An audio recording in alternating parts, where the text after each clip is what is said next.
नाज़रीन, 3 खबरों का अपडेट हम आपको देंगे और सबसे पहली खबर जो है वो है खैबर पख्तूनख्वा से।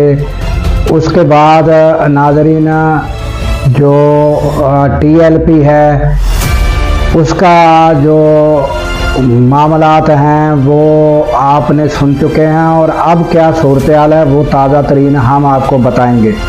और जो साद रिजवी है वो कहाँ पर हैं ये सारा मामलात आपके सामने रखेंगे।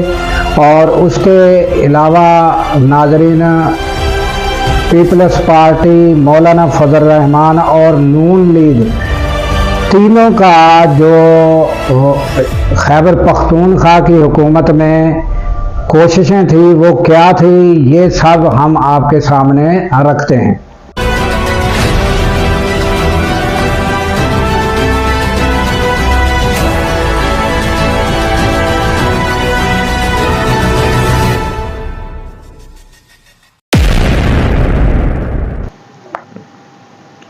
अस्सलाम वालेकुम, मैं हूं अब्दुल गफ़ार।